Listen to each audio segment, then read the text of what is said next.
I know that in the past couple of weeks, we've been talking a lot about that we may be unsettled by events in the world. And one Sangha member posed the question, Sharon asked, what questions do you have? How do I settle when I'm so anxious I cannot find ground? Yeah. And I'm not sure we have the answers at hand yet, but I'm finding that as we struggle to figure this out, being able to ask these questions, to share our feelings about it, to be in the company of people who are trying to find ways to do this with grace and kindness and love and wisdom. That's been incredibly helpful to me, to be able to touch base with all of you and to hear about how you're approaching life in these days, how you're caring for yourself, how you're caring for one another, your families, and to explore the ways that Buddhist practices can help us in these times. They've been a tremendous resource to me. I've said to and heard from other people, I don't know what I would have done without my practice. It has given me a place to find the ground. And that's been my experience as well. I'm going to talk about refuge in a different way tonight. Sharon described in her talk last week, if you didn't catch it, she mentioned that the Buddha taught that we can take refuge in what we call the three jewels. We can take refuge in the Buddha, recognizing the Buddha's awakeness, the wisdom and love of the Buddha, and the sense that we all have a Buddha nature within. I do, you do, and they do. That sense of finding Buddha nature. That we can take refuge in the Dharma, the truth found in the teachings, and the path that gives us clarity and insight as we seek freedom and liberation. And we take refuge in the Sangha, the community of spiritual friends who support us in this practice, those we walk the path with, or simply a sense of love that frees us from the delusion that we're all separate from one another. But what does it mean to find refuge in the Buddha and the Dharma and the Sangha? What does it mean in our daily life? As the teachers were discussing what might be helpful in these times, Teresa suggested it'd be helpful to ask the question of each of us, where do you find refuge? And so I asked myself. And immediately I thought of a very memorable time in my life when I needed literally to take refuge in a shelter for battered women. And it was long ago, my first marriage, more than 40 years ago. But I vividly remember packing up a couple of paper bags with clothes for myself and my children, who were 4 and 5 at the time, and my backpack full of books, because I was determined that I was going to graduate college so that I could support my kids. And I left home to take refuge from my husband's abuse and to find a safe place to think about what might be next. And they offered a safe place to stay, food, advocates who supported us. But most importantly, this shelter stay was the first time that I had ever talked to other survivors about the abuse. We had women's support groups where we each shared our stories about how we were treated and the promises to change, and the way our husbands would tell us that it was all our fault and it wouldn't have happened if we hadn't just said the wrong thing or made them jealous or talked back. And trauma often leaves survivors with a sense of self-blame and isolation. And we fell into this delusion of thinking that it's all my fault and there's something wrong with me. There's something I can do to fix this. It will never happen again. I still remember sitting in that circle and hearing other women describe the same types of manipulation and blame and ghosting that I experienced. And it was then that I realized that it wasn't me, that I wasn't to blame for this. It was this cycle of abuse that victims, and primarily women, but not only women, experience in a world that gave men permission to use violence to keep women in line. And I started to think that there might be another way. The shelter experience gave me a taste of relative safety, the space and a pause and a temporary refuge where I came in contact with a clearer awareness of what was truly happening in my life.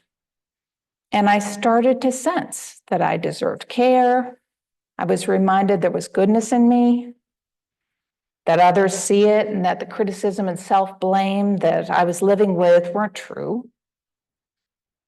In this community of advocates and survivors, I found that there was a way and a path out of my situation, that another possibility existed: freedom. And once I had a sense of the possibility of freedom, I was changed. The time in shelter changed me and laid the groundwork for me to leave for good a year later. And a short time after that, I started working in the shelter, helping other survivors, which paved the path to my lifelong career and passion for advocating for victims of domestic violence and sexual violence. There were some other lessons that I learned from the shelter experience that ring true in my life, and I find ring true in my meditation practice. I am kind, strong, resilient, a good mom, and my life is not defined by my darkest hours. Remember, we're not alone. I had the support of other survivors, advocates, perhaps family and friends if I had asked. And we're not alone on this path. I learned that sometimes you're not ready yet. And sometimes we're not ready to fully take in some of the teachings on the tough stuff like forgiveness or letting go. Change and practice need to ripen in their own time. And I learned that you have to keep coming back, that we can return to the same teachings again and again, but we don't return as the same person. Practice may have softened our hearts or made us a little more grounded and safe so that we're ready to go into deeper practice or take some risk. So you might ask, why do I share this now? Well, when times are difficult, even unsafe, we remember that we can find refuge in the teachings, in community, and in recognizing our own Buddha nature. And I realized that this experience in the shelter stuck with me because it was that refuge, and that it showed me what a true refuge is all about in daily life. We have all been through very difficult times. And in the midst of them, we can see no way out of our distress. Yet our experiences can teach us that these challenges can be a portal, that we can come through them more tender, more wise, and more awake. From Rumi in Pay Homage. If God said, Rumi, pay homage to everything that has helped you enter my arms, there would not be one experience of my life, not one thought, not one feeling, not any act I would not bow to.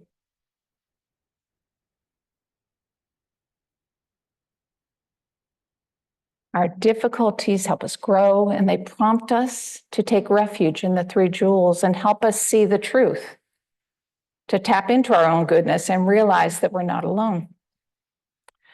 These jewels can become guideposts that help us know how refuge works and how it feels.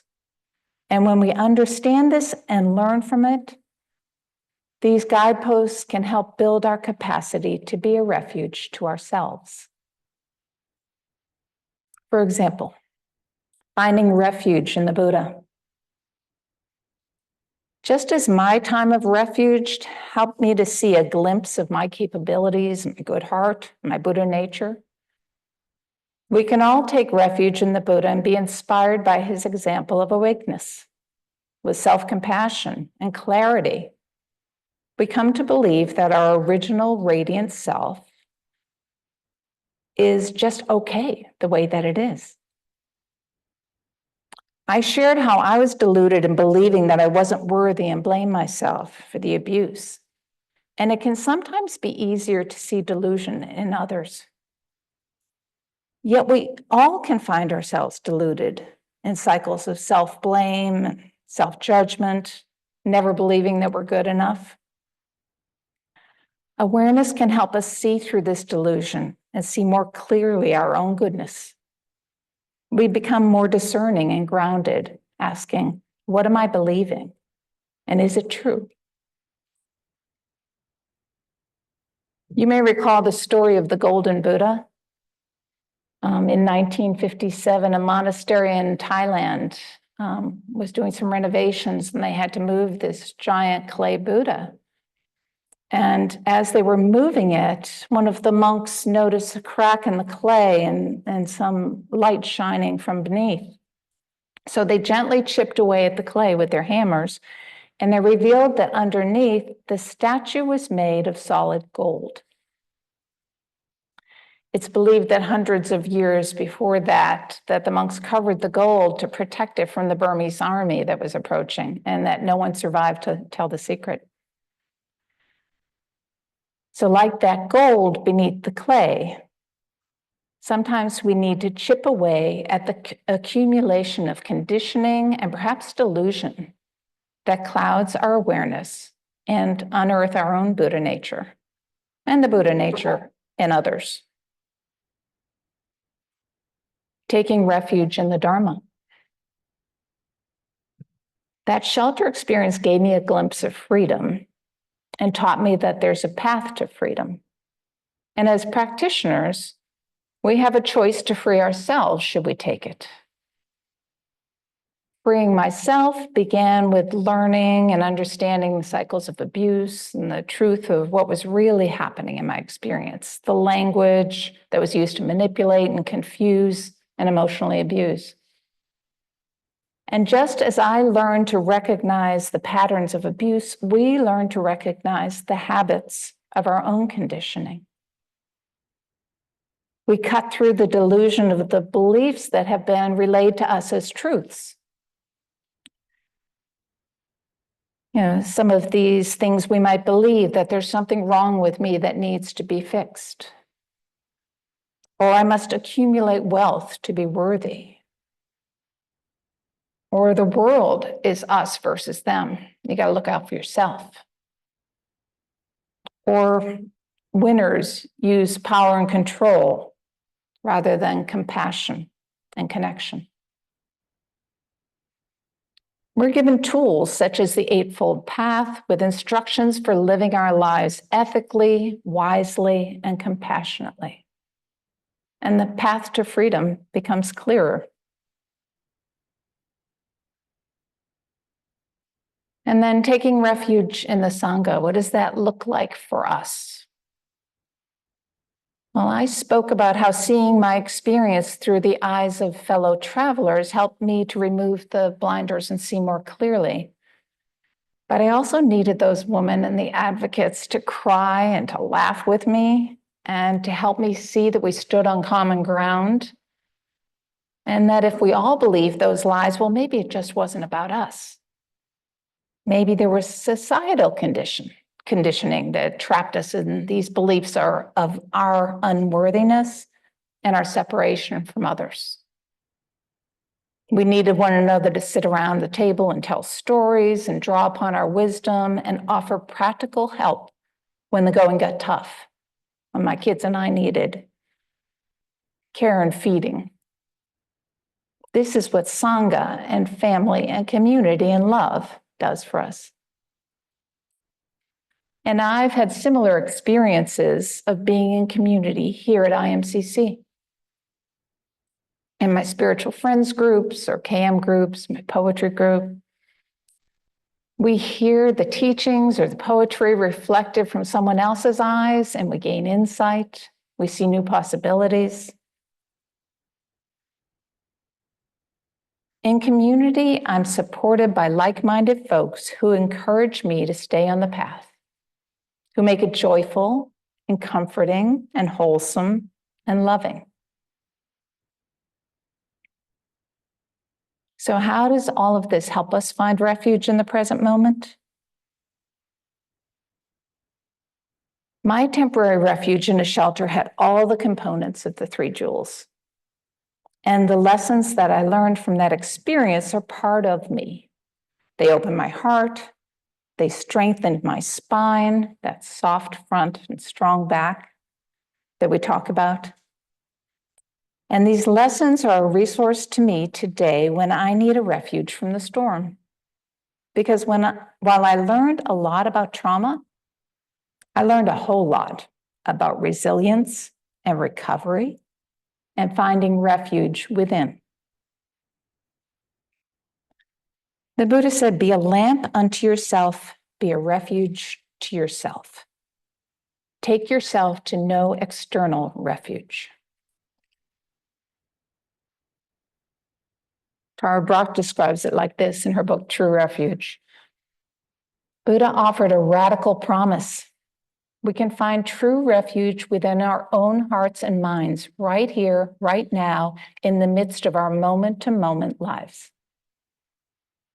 We find true refuge whenever we recognize the silent space of awareness behind all our busy doing and striving.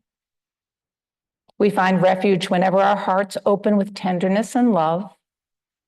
We find refuge whenever we connect with the innate clarity and intelligence of our true nature. True refuge does not depend on anything outside ourselves, a certain situation, a person, a cure, even a particular mood or emotion. So when we feel adrift and seek a refuge to get away from these feelings of distress, we may not need to run to a shelter or even to another country. Perhaps drawing upon our own experience and wisdom in coming through hard times can be the guidepost that helps us remember what true refuge is like. It helps us remember, I'm a luminous, loving being worthy of love. Can remember there's a path to freedom with steps to take me there. I can remember my understanding of the teachings brings me wisdom and discernment. Remember, I'm supported by my Sangha and by each of you. I'm supported by this earth that holds me and nature that sustains me. I'm supported by my ancestors, mom and dad, and my brave immigrant ancestors, my grandparents. I'm supported by our Asian teacher ancestors and by my teachers. And I carry with me the lessons I have learned and the love of friends, family, and community and caring people around this world. We are made for these times. So we carry with us our experience in these three jewels of refuge. They can help us find that silent space of awareness so we can see more clearly and connect with our own true nature.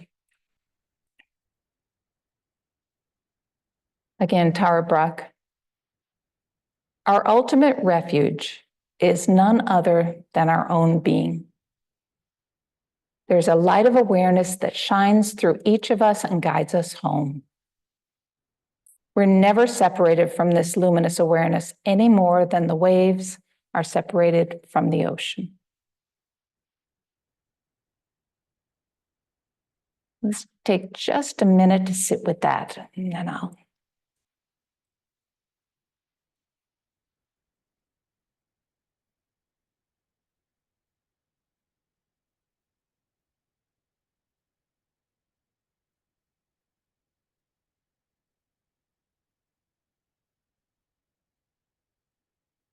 Thank you.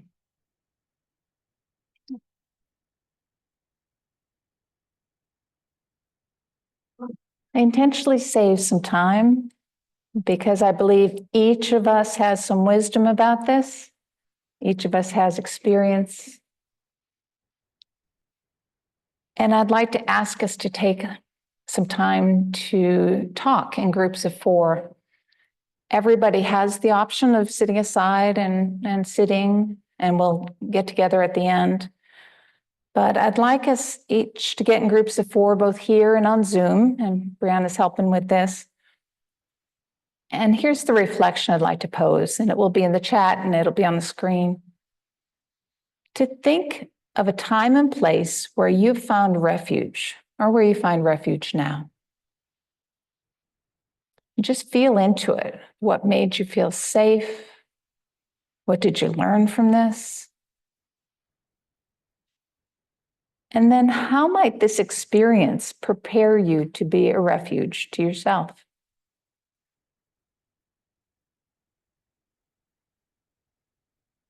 So let's go ahead and get in these groups of 4, and we're going to take like 14 minutes.